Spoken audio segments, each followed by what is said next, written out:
Assalamualaikum warahmatullahi wabarakatuh. Shalom, Om Swastiastu, Namo Buddhaya, salam kebajikan dan salam sejahtera bagi kita semua. Perkenalkan, saya Stephanie Winji Kristi dengan 3 NIM di belakang 354, kelas C, semester 3, mata kuliah PPN dan PPNBM.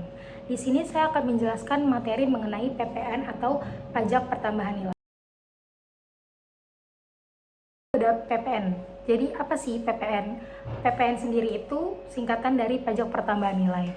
Nah, PPN itu pungutan yang dibebankan atas transaksi jual beli barang dan jasa yang dilakukan oleh wajib pajak pribadi atau wajib pajak badan yang telah menjadi pengusaha kena pajak atau PKP.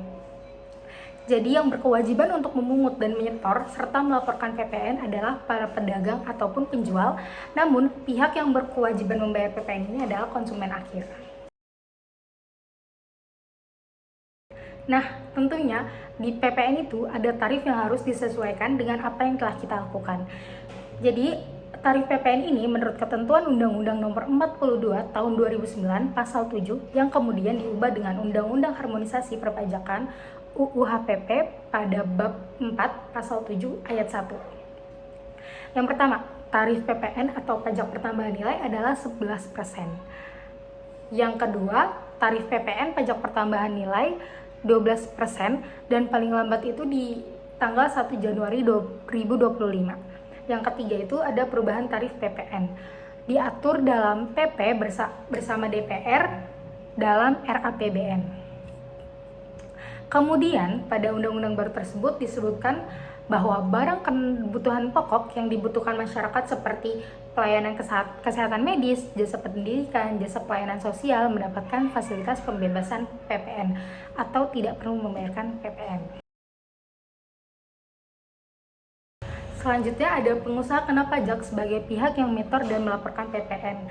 Jadi PKP yang wajib menyetor dan melaporkan PPN ini harus membayarkan setiap tanggal di akhir bulan adalah batasan akhir waktu penyetoran dan pelaporan PPN oleh PKP.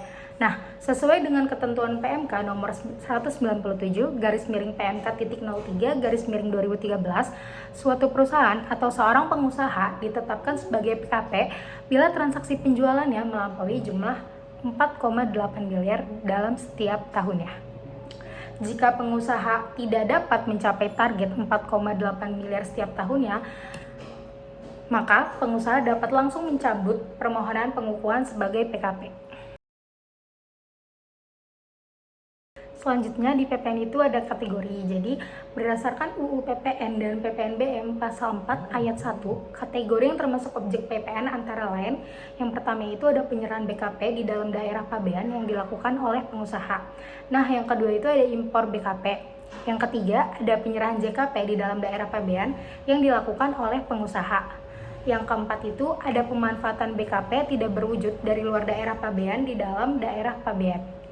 Yang kelima itu ada pemanfaatan JKP dari luar daerah pabean di dalam daerah pabean. Yang keenam itu ada ekspor BKP berwujud oleh PKP. Yang ketujuh ada ekspor BKP tidak berwujud oleh PKP. Dan yang terakhir ada ekspor JKP oleh PKP.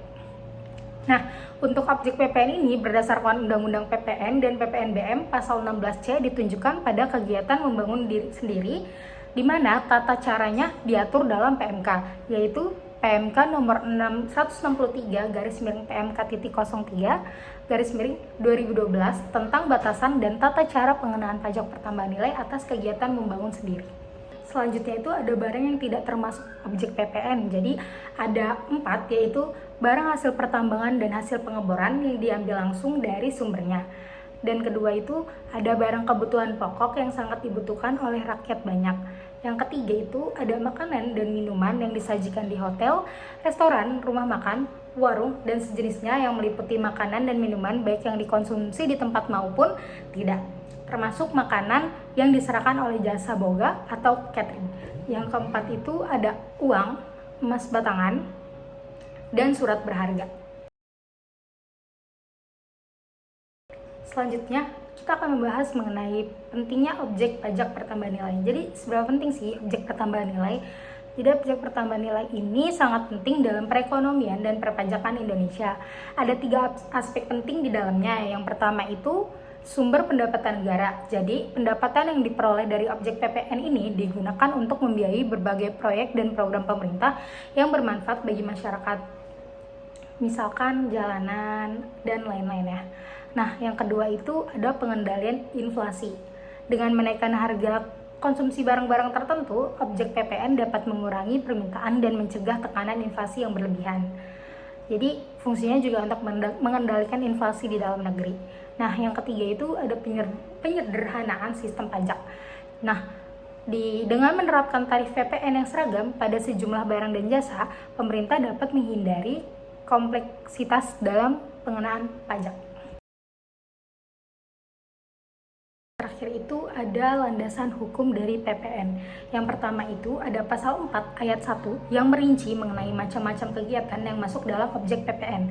Dan yang kedua itu ada pasal 16C yang mengatur mengenai objek PPN yang berupa kegiatan membangun sendiri yang dilakukan tidak dalam kegiatan usaha atau pekerjaan oleh orang pribadi atau badan yang dihasilkan atau digunakan sendiri atau digunakan pihak lain yang batasan dan tata caranya diatur dengan peraturan Menteri Keuangan atau PMK. Yang ketiga ada pasal 16D yang mengatur tentang pengenaan PPN atas penyerahan BKP berupa aktiva yang menurut tujuan semula tidak untuk diperjualbelikan oleh PKP.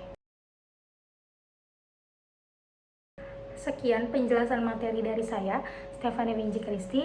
Terima kasih banyak atas waktunya.